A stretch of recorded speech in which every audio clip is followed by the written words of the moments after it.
Gopijana Balaba Girit Bharadhari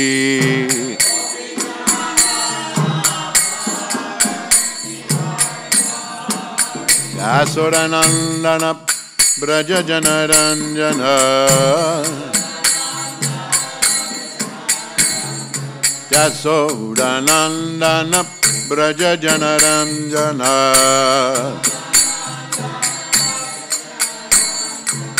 Jamuna Tira Vanachari Jamuna Tira Vanachari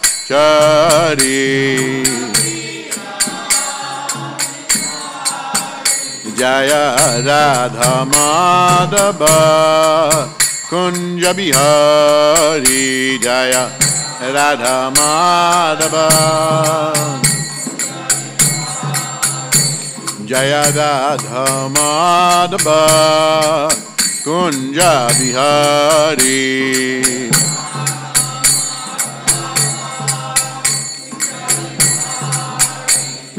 Gopijana Balaba Girit Bharadhari Gopijana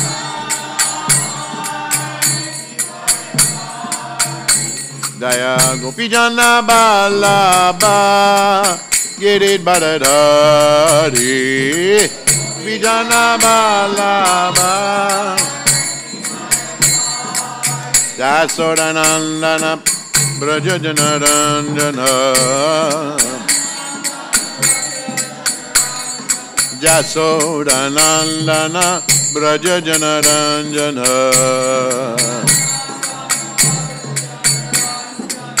Jamuna Tira Vanachari Jamuna Tira Vanachari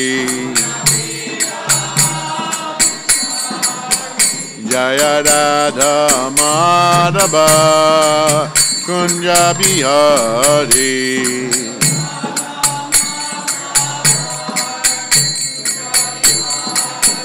Hare Krishna Krishna Krishna Hare Hare Hare Rama Rama Rama Hare Hare Hare Krishna Hare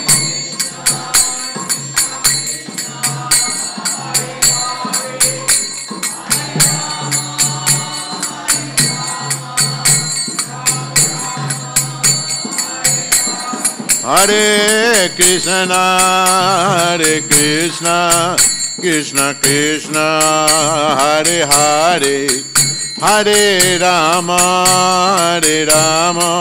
Rama Rama Hare Hare Hare Krishna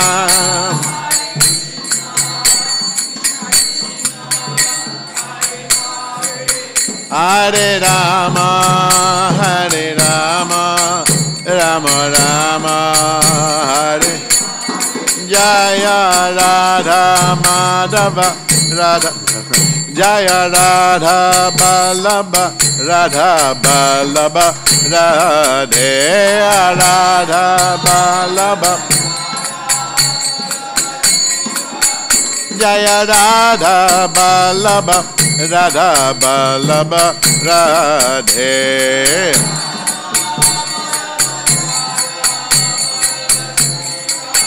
Hare Bala Hare Bala Hare Bala Nitai Gaura Hare Bala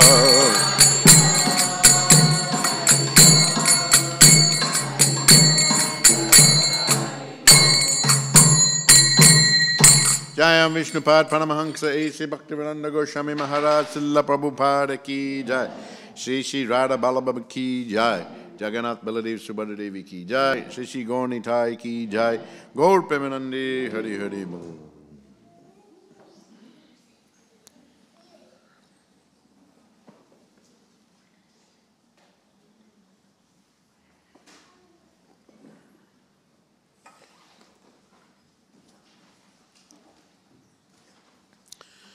Om Namo Bhagavate Vasudevaya.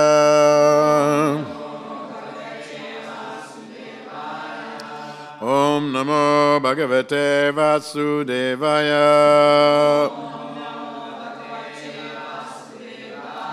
Om Namo Bhagavate Vasudevaya.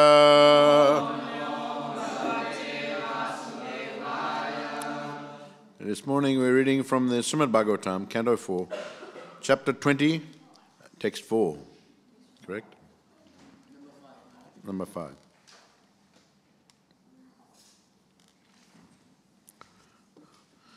Atakayam imam vidvan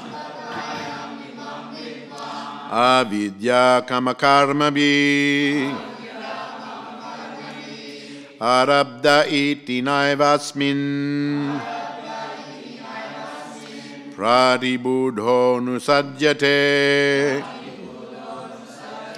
Atakayam imam vidvan avidya kamakarmabi arabda iti naivasmin pratibudho nusajyate. Atakayam imam vidvan avidya kamakarmabi arabda iti naivasmin pratibudho nusajyate. Someone else?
Ata, therefore, Kayam, body, Imam, this, Vidvan, he who has knowledge, Avidya, by nescience, Kama, desires, Karmabi, and by activities, Arabda, created, Iti, thus, Na, never, Eva, certainly, Asmin, to this body, Padibuddha, one who knows, Anusajyate, becomes addicted. Translation: those who are in full knowledge of the bodily conception of life, who know that this body is composed of nescience, desires, and activities resulting from illusion, do not become addicted to the body. Translation, please repeat. Those who are in full knowledge, of the bodily conception of life, who know that this body is composed of nescience, desires and activities resulting from illusion, do not become addicted to the body. Purport: as stated in a previous verse, those with good intellect, Sudhiya, do not accept themselves to be the body. Being a creation of nescience, the body has two types of activities. In the bodily conception, when we think that sense gratification will help us, we are in illusion. Another kind of illusion is to think that one will become happy by trying to satisfy the desires that arise from the illusory body, by attaining elevation to the higher planets, planetary systems, or by performing various types of Vedic rituals. This is all illusion. Similarly, material activities performed for political emancipation and social and humanitarian activities performed with an idea that people of the world will be happy are also illusory, because the basic principle is the bodily conception, which is illusory. Whatever we desire or perform under the bodily conception is all illusion. In other words, Lord Vishnu informed Prithu Maharaj that although the sacrificial performances set an example for ordinary people, there was no need for such sacrificial performances as far as his personal self was concerned. As confirmed in Bhagavad Gita 2.45, Traigunya Vishaya Veda, Nishtraigunya Bhavajuna, Nirvanvo Nitya Sattvasto, Niyoga Chema Atmavan. The Vedas mainly deal with the subject of the three modes of material nature. Rise above these modes, O Arjuna. Be transcendental to all of them. Be free from all dualities and from all anxieties for gain and safety, and be established in the self. The ritualistic performances recommended in the Vedas mainly depend on the three modes of material nature. Consequently, Arjuna was advised to transcend the Vedic activities. The activities Arjuna was advised to perform were the transcendental activities of devotional service. So Lord Vishnu's appearance in the sacrificial arena of Prithu Maharaj, a very interesting section of Srimad Bhagavatam in the 4th canto here, because Prithu Maharaj, he is Shaktavesh avatar, incarnation of the Supreme Personality of Godhead. Yet he was, of course, in the role of the king, and he had to perform his duties. Now we know, going back through the story, that he wanted to perform 100 Ashvamedha Yajnas, and then Indra came and disturbed and stole the horse that was meant for the 100th Ashvamedha Yajna. So from time to time we read that Indra, as mentioned yesterday by Aniruddha, he engages in these types of activities to protect his own position in the heaven. He is known and famous for performing the 100 Ashvamedha Yajnas.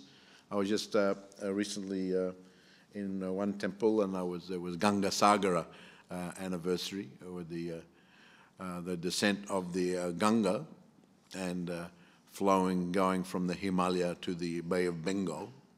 And there's one Sagara island there where there's a temple of Kapila Muni.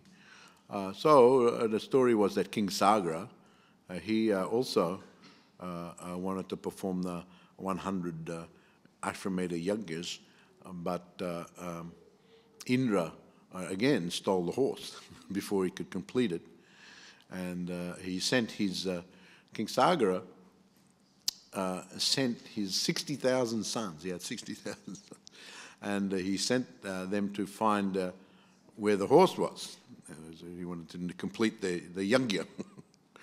And so they came, and they went everywhere, and they came to the spot, and they found the horse just standing near Kapila Muni, who was in meditation. And he was in some cave or something like that. So they thought that here's the culprit, here's the thief. He's the one that's stolen the horse. And they were getting angry, and they were threatening him, and they were going towards him. And then he opened his eyes. He became angry with them for falsely accusing him, and with his vision, he burnt the sons of Sagara to ashes. So later on, he felt compassion, and he agreed that, I'm cutting a long story short here, but anyway, he agreed to the restoration of the sons if their ashes could be mixed with the Ganga Jal. So later on, King Bhagirat, he wanted to save his ancestors, the sons of King Sagara, and at that time Ganga was only flowing in the heaven, and he wanted to induce the Ganga to come to the earth, and he performed a lot of tapasya and so on, and somehow or other he was able to bring the Ganga to earth, and she came to the Himalaya, first going on the head of Lord Vishnu into the hair to catch the force of the Ganga, and then from him she came to the earth, to the Himalaya, and then flowing to the Bay of Bengal. So he was able to induce the Ganga to come, and the ashes were mixed. And of course, it was Indra, not Lord Kapila, who actually had stolen the horse at that time also. So interesting. Of course, you know, these things happen from time to time with Indra. Indra lives a long life. It's not that he is doing these activities every day of the week. So we have to be careful if we say too many negative things against Indra. But nevertheless, he was affected by protecting his position, and even though he's the king of heaven, he is subject to these types of frailties of resentment and envy of others. Even the great King Indra is subject to them, what to speak of you and I. But here we're reading that Lord Vishnu himself comes with Indra. So we can understand that Lord Vishnu is appearing directly, and he's bringing Indra. So Indra is not an ordinary person. For Lord Vishnu to directly appear and to bring someone with him, we would be so fortunate if we were in that position. You know, that we did something wrong, and then Lord Vishnu came and personally came with us to arrange to get some forgiveness for that. So we can understand that Indra is somewhat of an exalted personality that Lord Vishnu chose to bring him. And of course he appeared to Prithu in the arena of Prithu Maharaj's yajna. He took the opportunity. So the previous verses are quite significant. And he was speaking directly to King Prithu. He said that Indra has disturbed you and stopped you from performing the 100 sacrifices. Now he has come with me to be forgiven by you. Therefore excuse him. Therefore excuse him. So in the next verse, he goes on. He says, one who is advanced in intelligence and eager to perform welfare activities for others, considered best amongst human beings. And as such, such an advanced human is never malicious to others. So he was speaking to Prithu, but Indra was also there. This is an interesting situation that Lord Vishnu took the opportunity. Now, Prithu Maharaj, he's a very advanced personality.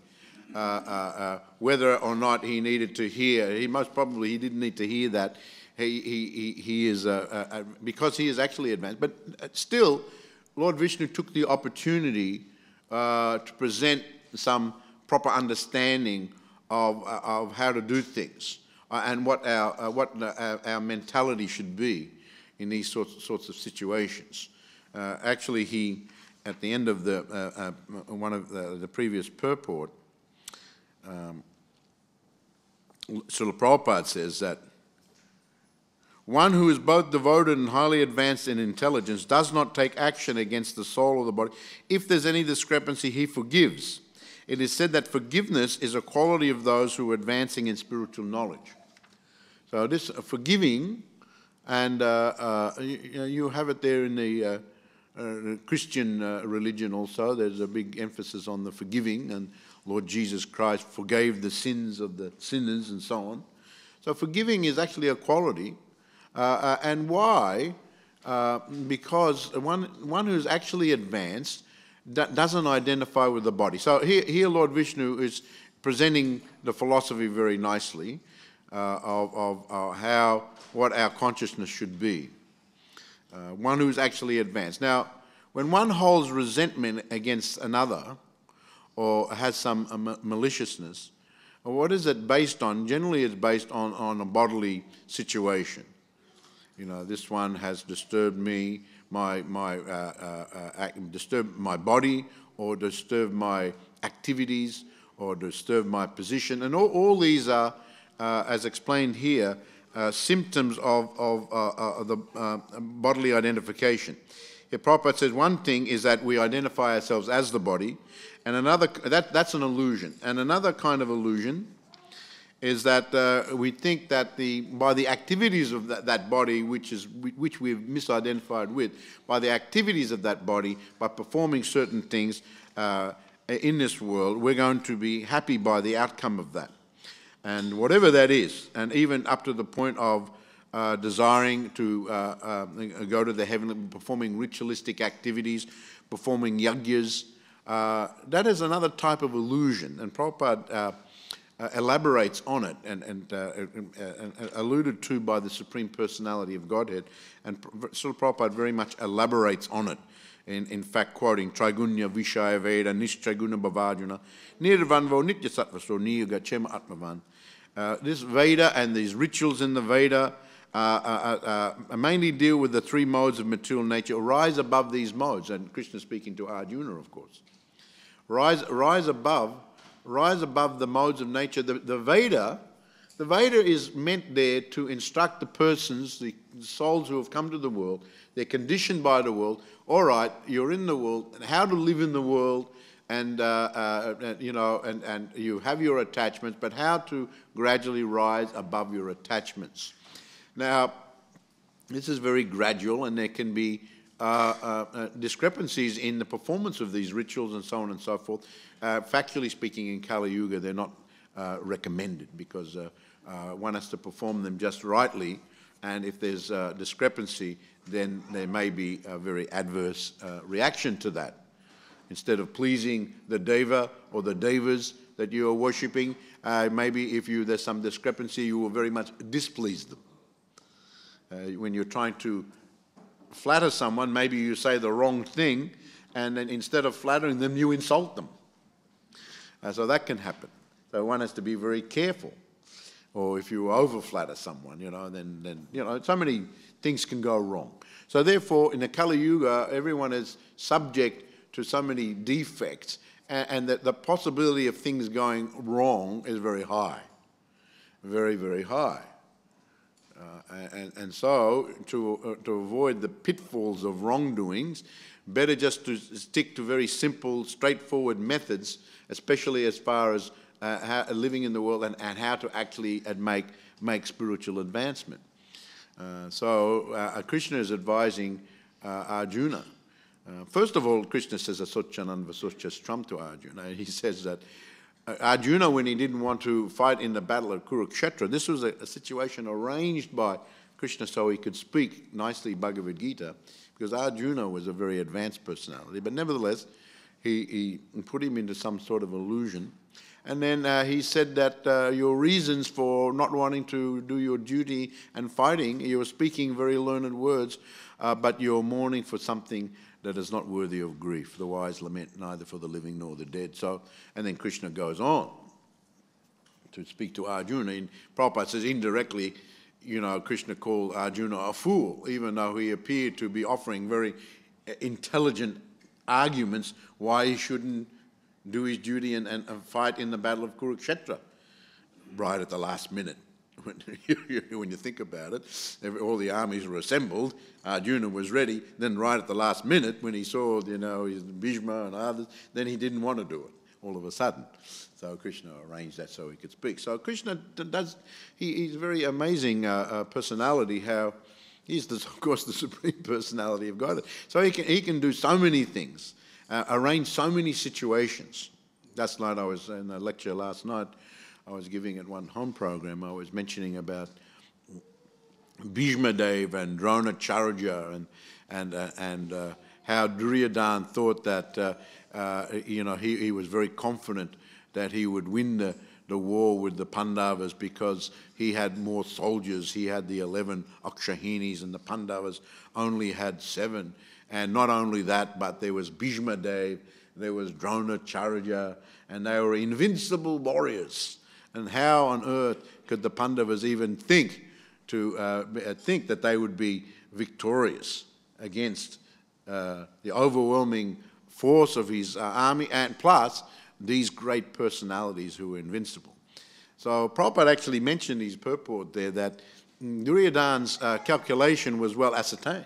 If you look at it from the material point of view, he got so many more soldiers and big, huge personalities like Bhishma who were invincible. So as well as, but he made one critical mistake. And what was that mistake? Who can say? What was his mistake in his calculation? Krishna was on the other side. Yeah, all right, the calculation is good. But one mistake he made, that the Supreme Personality of God is on the other side. So who's going to win? Who's going to win? So now I was also mentioning, and in one purport, Prabhupada explains the position of Bhishma, of course. There's a great history to how Bhishma descended to the world, and Dronacharya, and I was telling last night, but there's a long story I won't go into today. But Bhishma and Drona stayed on the side and fighting on behalf of Duryodhana. Now, one explanation is that they were obligated to whoever was the king, the emperor. Of course, Dhritarashtra was the emperor, but more or less Duryodhana was running the whole kingdom. They were loyal to that, even though they didn't agree with him in so many ways, and they protested their treatment of the Pandavas and actually how Yudhisthira should actually be. Still, somehow or other, the arrangement was like that, so they were loyal to that. They felt obligated to that. That was one reason. The other reason that Prabhupada explains that Krishna influenced them also. He says that he is the Paramatma, the soul within the heart, and he influenced them to be of that mind because he had some purpose to fulfill. And the main thing was, as far as Bhishma, he wanted to show that he wanted to glorify Bhishma. That's one thing, because he had Yudhisthira Maharaj come and get instructions from him at the end of the Battle of Kuru. That was one thing. And the other thing was that he wanted to show also that even if you've got great invincible personalities like Bhishma and Drona, if they're on the wrong side, they'll lose. That's Prabhupada puts it that way. If they're on the wrong side, they're going to lose, no matter how invincible they are. Dronacharya could not be killed by anyone unless he put his weapons down. Bhishma was the same. He could choose his time of the death, he got the blessings from his father, Shantanu, for sacrificing the throne. He blessed him. You can choose your own time of the death. No one will force you. So they were both invincible warriors. So who could and they were, even Bhimsen. Now Duryodhana thought that if anyone was going to kill him, it was Bhimsen. But Bhimsen was compared to a fig in the presence of Bhishma. Even though he was like grandfather Bhishma, still he was invincible. So nevertheless, Krishna wanted to show that even these invincible warriors, if they're on the wrong side, they're going to be killed. So Krishna accomplishes many things. So here also in this situation, we see how Krishna is arranging things in such a way that such good lessons are given. He first of all, he personally brought Indra to ask for the forgiveness. So from one side of things, that if someone does something wrong, one has to be prepared to beg a forgiveness for that. That's one thing. It's not that, of course, there are some people who are so ignorant, they are doing wrong all the time, and they're not thinking they're doing wrong. They're thinking they're doing right. And some people are like that. They're never wrong. Some people are never wrong about anything. Whatever they do, they're always right. And if something goes wrong, it's never them, it's the other person's fault. His fault, her fault. If it went wrong, it's not my fault. I did everything right. So some people are like that. They're so much in ignorance, they never do anything wrong. And some people just, even if they did something wrong, they never think to ask forgiveness for that, for their wrongdoing. But nevertheless, it should be that if you do something wrong, then you should, and here Krishna shows personally how to, he wanted Indra to apologize to Prithu. And not only that, he directly brought him, just in case Indra thought that he wouldn't directly do it. He directly brought him there. And not only that, he began to speak, instructing Prithu, but also the instruction was for Indra. That here you're supposed to be an advanced personality. You're the king of the heaven, yet, and you're advanced, you've had the training, you've had you're advanced in the knowledge.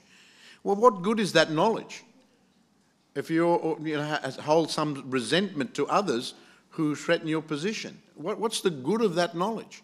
So on one side, Indra's being instructed. On the other side, Prithu, whether or not he needs instructions is one thing, but nevertheless, Prithu's been instructed that you are an advanced personality. You are thinking to do good for the welfare of people. So this is explained here. Someone who's actually intelligent and actually have some sort of devotion will always think to do good for people. And so Prithu was thinking in his duty as the king to do these yagyas which are pleasing to the Supreme Personality and pleasing to the Devas. And so because of that, the people in general will be benefited. Not just him. He's not thinking just about himself. He's thinking about the kingdom and the people. By performing these yagyas, it'll be very prosperous. The Devas will be happy, the Supreme, and the whole kingdom, everyone will flourish. So therefore, he's thinking for the good of the others. So Lord Vishnu is pointing out that if you're such a person and you're thinking of doing good for others, but then something goes wrong, and then all of a sudden you turn from a person who's thinking of doing good for others, you turn all of a sudden into someone who wants to punish others. So just in case, Prithu was obviously not this sort of person, but just in case someone's like that you're doing good things, but something goes wrong, and then you turn in the extreme way, and then you resort to inflicting punishment and pain, which he may have wanted to do as far as, oh, this is the one who stole the horse? This is the one? No matter he's Indra, I'm the king, I'm going to punish him now. right? He deserves to be punished. He could have thought like that, isn't it? He could have thought that I'm going to punish this Indra. Thank you, Vishnu, for bringing Indra. Just put him there, and now I'm going to punish him. Whatever the punishment might have been. So he could have thought like that. But here Lord Vishnu is saying, no, don't be like that. One of the main qualities of an actually advanced person is forgiveness. And if you're actually advanced, what is the good if you don't manifest these qualities? What is the good of all? It's just like it's wasted. It's wasted. You've had all this education, all this training, and then you're going to react like a person who has had no training. Understand?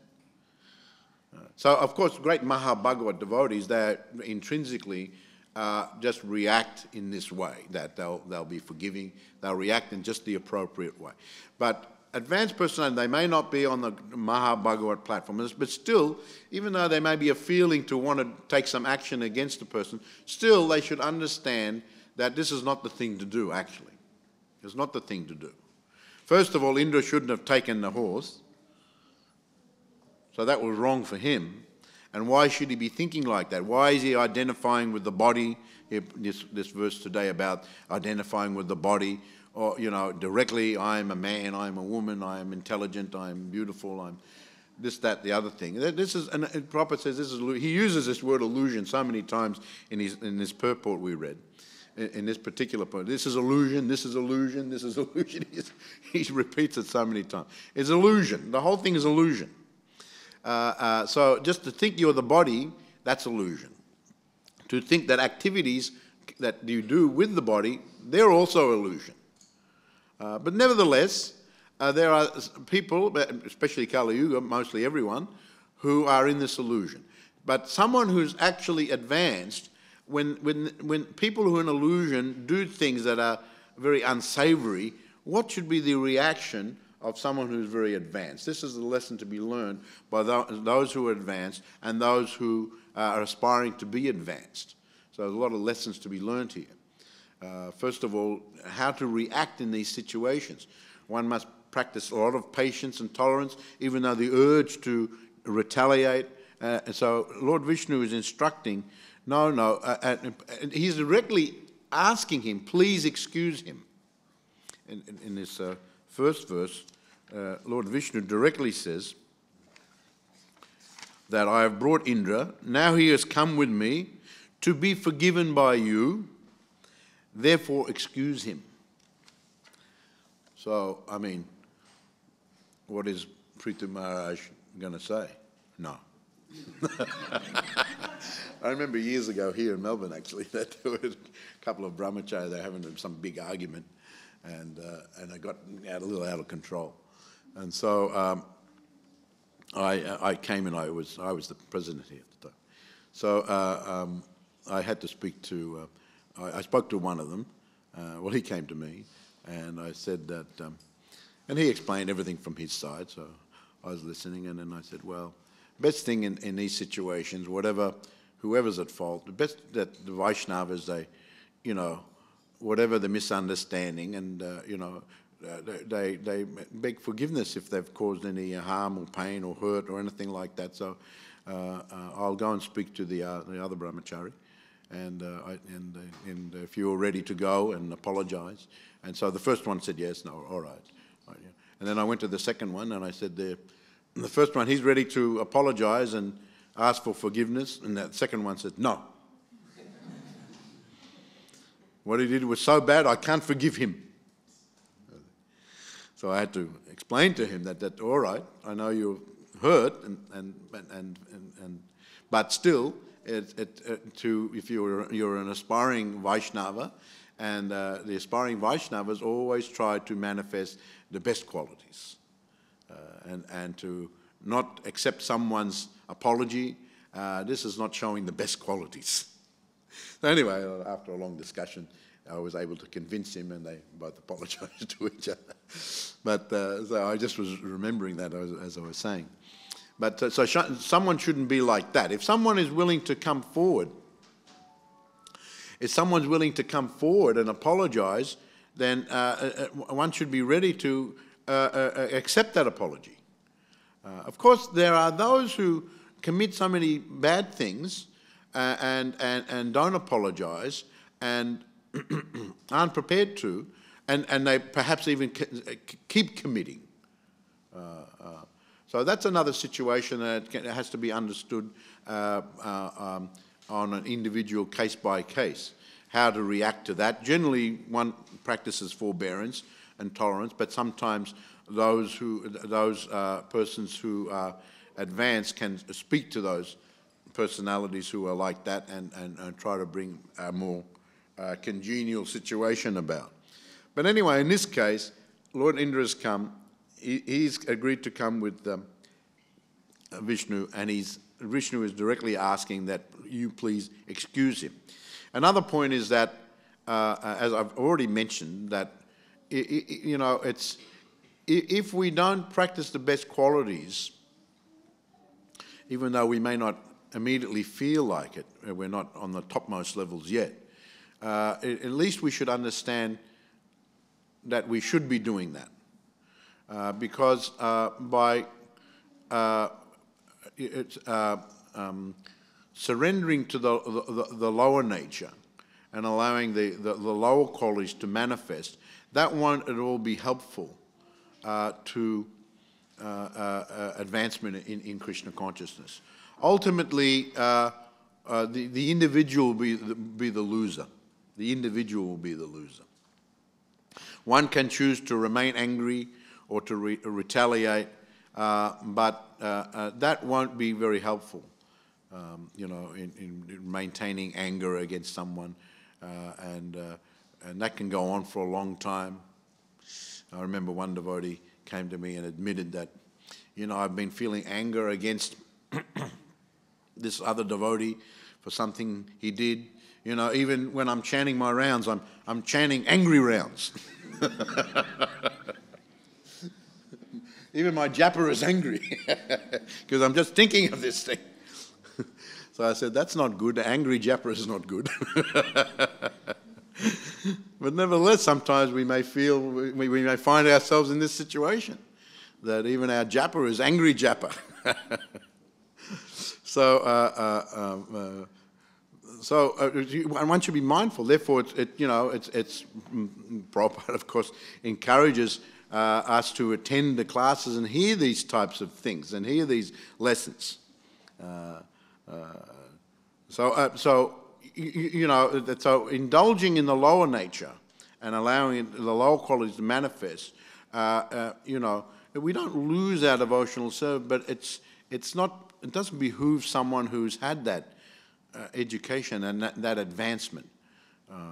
One should act appropriately according to their position. Even in the outside world, if someone's got a big position, they're expected to behave appropriate to their position.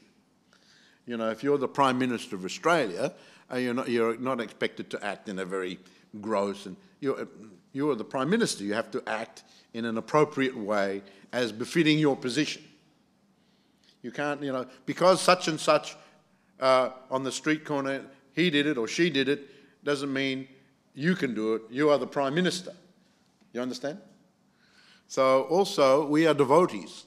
And so someone may be doing it, or even another devotee may be doing it, which is not good. But as far as ourselves, we should always try to keep this in mind, that we should behave very appropriately according to what is acceptable sadhu behavior.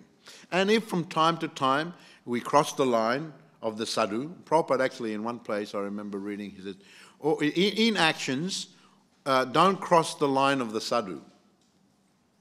He says there's the line, there's sadhu type activities. So when you're acting, always remain on the side of the sadhu activities. Don't go on the other side. But from time to time, because we're not totally free from being affected by the modes of material nature, we cross that line. So when we do cross that line, then here's the lesson of what to do. If you've committed some offence, then the reaction is, prescription is rather that you go and beg forgiveness from the person you've offended.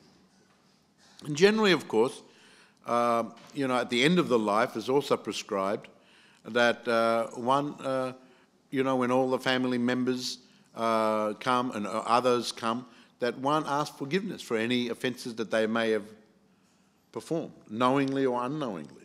That's generally the prescription for someone who's about to depart the world, just in case. And we saw that Prabhupada, he did that, in Vrindavan in his last days. Many of the God brothers came and he asked forgiveness, although they, of course, answered that you have not committed any offence. But still, Prabhupada, I may have committed some in my preaching activities. I may have been too forthright and so on and so forth. Please forgive me. So he did that. So in general, it's always best to be humble and always be prepared to be forgiving and rectifying a situation. Rectifying a situation. I remember one time here, just a little incident here, when Prabhupada came, he was ready to give the class. Satsvarup Maharaj was his servant at that time. And Prabhupada said, where's my glasses? It was just a small thing. And Satsvarup Maharaj, oh, Prabhupada, I forgot them. And Prabhupada was living in a Grihastha place nearby. And so then Prabhupada kept looking at him. So then what are you going to do? he wasn't satisfied with just, I forgot them, Prabhupada. What are you going to, I'll send someone immediately, Prabhupada, to get them. That's what Prabhupada wanted to hear. So get them. Rectify the situation. Rectify it. So, okay, you've done something wrong. What are you going to do to fix it? What are you going to do to rectify it? And in rectifying it, we should be very humble also. When we ask, when we come to someone and ask, beg for their forgiveness, apologise, it's up to them whether they accept or not. Of course they should, but they may not. So don't get into a fight about that. I apologise to you. Someone may say, I don't accept it. And then you may say, why don't you accept it? I've seen that also. I'm offering, why aren't you accepting?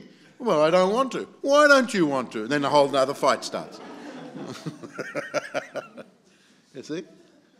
So it's a question of having, if you're remaining humble and understand this basic philosophy, you're not the body, you're identifying with the body, everything. And therefore, that's why Lord Vishnu is going on in this way. That what is the root cause of all these things?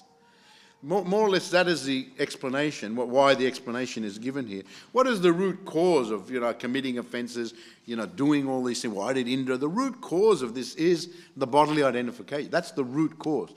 You can go to the anger management courses and this and all these other courses, but it won't solve the real problem. The real problem is this identification with the body.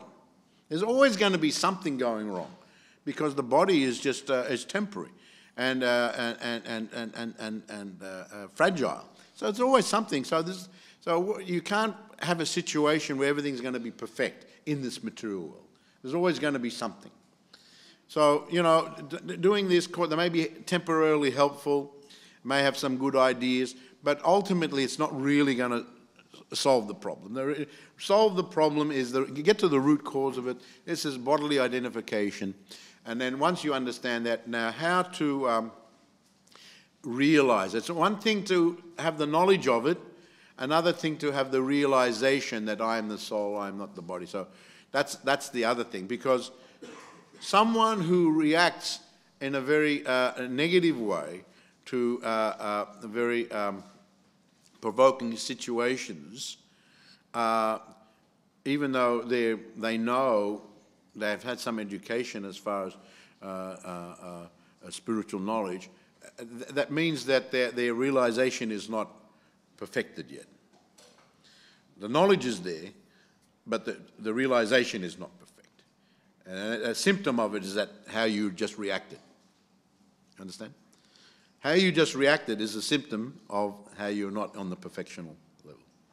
Just like I heard Prabhupada, one devotee went to Prabhupada. Prabhupada, when I'm chanting my rounds, I'm thinking of other things.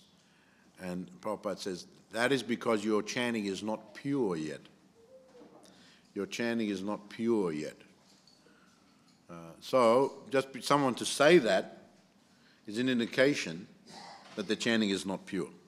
See? So someone to react the way they did is an indication that their realization is not. But nevertheless, we're aspiring to advance, and we shouldn't be too disheartened. What's the use? I react like this all the time. Let me jump off the Westgate Bridge or something like that. No, you have to persevere. Perseverance is another good quality. You have to persevere, and you have to be humble enough to persevere. And generally, if you just want to take extreme action, that's another sign of pride, actually. Another side, I can't do it, that's it. No. Be humble enough to admit it, and be humble enough to persevere on it. You see? So all these other things are symptoms of someone who's not on the perfected platform as yet. So that's practically all of us, maybe save a few who are very exalted ones amongst us. But there's good lessons to be learned here, and now we have to try to become realized as far as all these points made here by the Supreme Personality of Godhead. Jai Srila Prabhupada Ki Jai. Does anyone have any question they'd like to ask or comment? I'll read this again. Those who are in full knowledge of the bodily conception of life, who know that this body is composed of nescience, desires and activities resulting from illusion, do not become addicted to the body. This is one other point that I didn't touch on, this use of the word addicted, because there's one thing, you become addicted, to certain, you get this attachment to the body and the concept of the whole thing, then you become addicted to it. Someone was telling me last night that there are those who come along to the programs and like everything and do the chanting, everything, but they can't give up their meat, for example. And one person specifically was very addicted to the meat eating, just addicted to it. And I said, well, it's not that we have a shortage of nice prasadam as an alternative to the meat. So it's just a mental addiction. If there was nothing else, I can understand. Okay, you're going to eat the meat. There's nothing else available. But as far as, devotees and offering food to Krishna, so much variety. So why there needs to be the addiction? That means it's just something that's built up just in the mind, more or less, just in the mind. It's nothing on a practical level that can really justify it. But on the mental level, someone has become addicted. So this addicted is going on very much on that level, and this is mentioned here. Those who actually advance, they do not become addicted to this body, which is more or less the situation of pretty much everyone in the Kali Yuga. They're more or less addicted to these things, addicted. And they find it very difficult to give them up.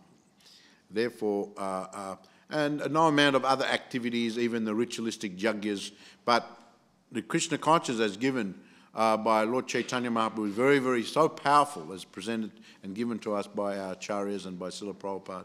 It's so powerful that even the addicted ones can give up those addictions and then take up the Krishna God. But they have to take it up fully. Otherwise, every now and again, you have an addiction relapse. But the stronger you absorb yourself in the higher position, the higher taste, then the less that addiction will come to the front. All right, yes, Prabhu was there. Who was first? I'm just wondering, you talked about forgiveness, and sometimes some people, they still hold against you. You did this, but you still apologize and ask forgiveness, but they still pinpoint you, they hold against you in the workplace, or I've seen some of my past friends. How do you... So that you have to, that's, as I said, you may apologize and even they may verbally accept it, but as you just mentioned, sometimes within themselves they're still maintaining some resentment towards you or whatever. And so you have to tolerate that. You have to tolerate that. And it's not good for them. Maybe some others, maybe you can talk with them about that, or maybe others can talk with them about that. But as far as you're concerned, don't, as I said, don't you become upset because they're still maintaining something. That is their decision. But you have done the right thing. Understand? You have done the right thing. You have gone, you have apologized, you've done the right thing. Whatever their situation, that is up to them. That should be the mentality. And hopefully they'll be able to, from within their heart, because some things take time, especially something that goes in the heart, even though they've, and it's still there in the heart. We're not all the Mahabhagavats yet. So it's still there. So maybe after 6 months, 1 year, that'll be gone. So we shouldn't be impatient. We should just, that is their position now, and just, but we've done the right thing and we've apologized to them.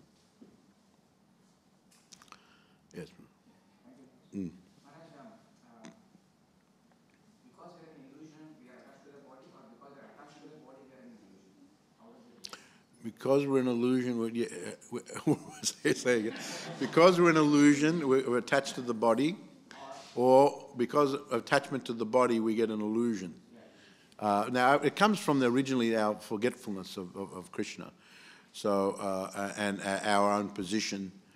So from that illusion, we get the body, and then we become attached to the body, which creates a more illusion. But the original there is our own individual illusion in the beginning that we can enjoy separately and be in a separate situation from Krishna. So originally there's the illusion, that illusion. But that illusion is quite small in the beginning, but then it becomes more big as we get entangled in this world and in the body and everything. So the illusion becomes very much magnified. Yes, Prabhu. We're all so with products of our upbringing and so forth. And sometimes young people have attitudes that they will not take responsibility for. And they will pass that responsibility on to others. And say, I'm like this because you did this, you did that. So trying to understand where does personal responsibility start or finish? Everyone's responsible for their own actions. We make choices at every moment. If you're making the wrong choices, is that fully your responsibility? Or how much of those others have influenced your life? Are they also toxic? Well, that's difficult in one sense that, that will be determined on a case-by-case basis, But as far as our mentality, we shouldn't, we should avoid blaming others for situations. They may have been at fault.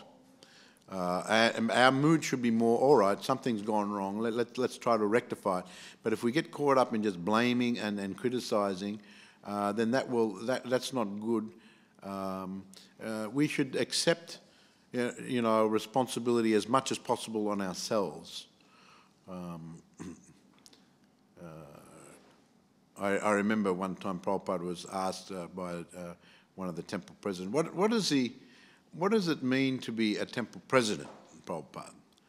And Prabhupada just replied very simply. He said that, temple president, he said, if anything goes wrong, it's your fault.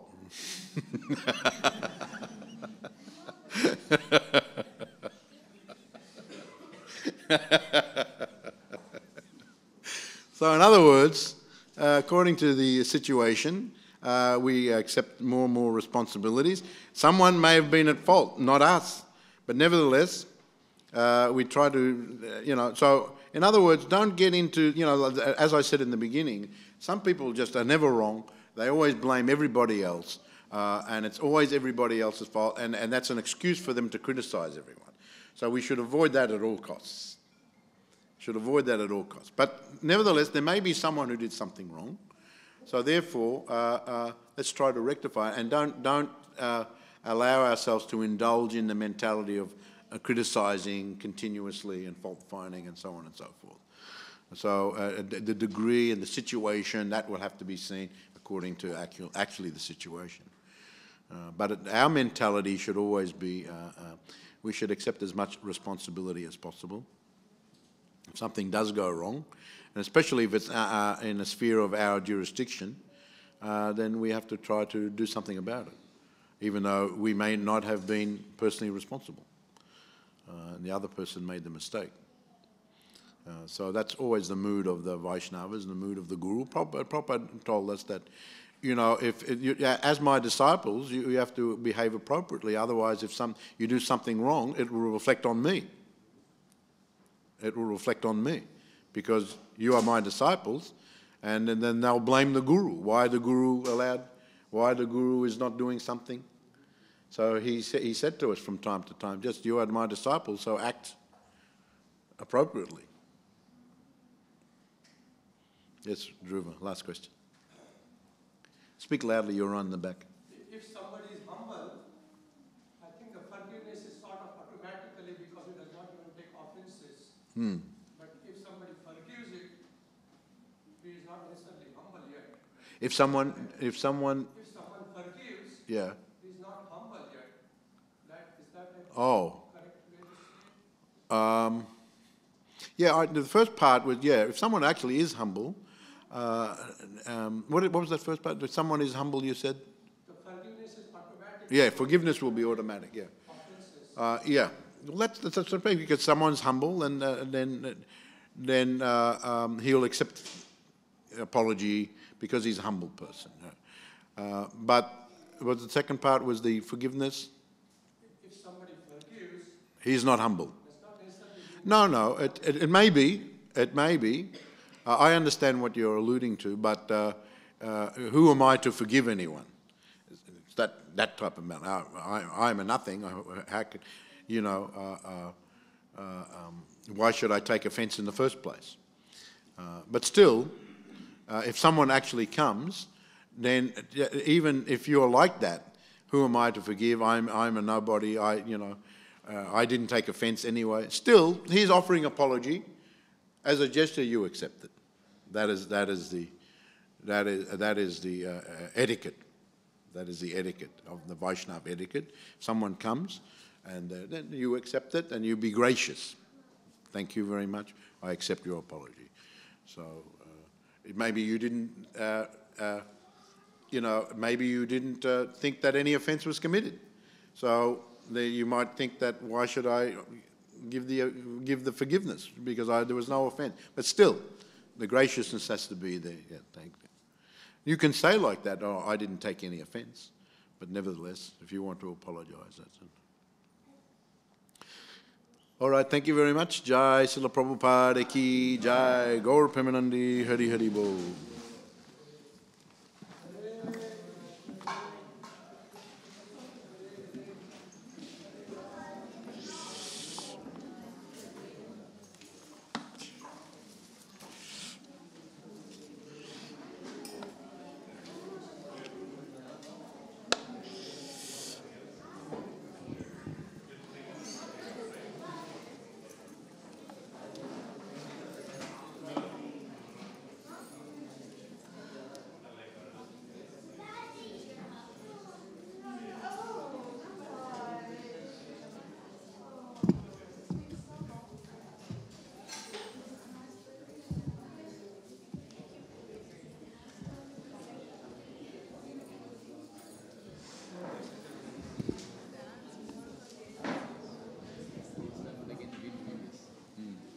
But there's many years in between. In this particular pastime, Maharaj is telling us Lord.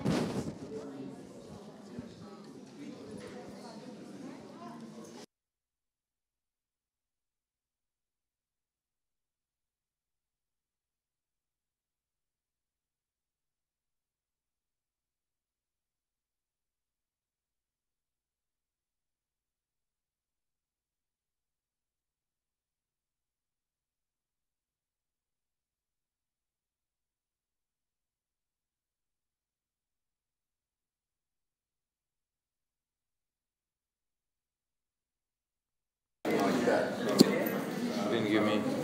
In this Nothing particular left. case, you know, the Lord obviously had Nothing left. a solemn purpose to it. He wanted to preach his message. Maybe, you know, he was thinking about the other time. And this time I'm bringing him personally, and then I'm going to have him stand there while I speak.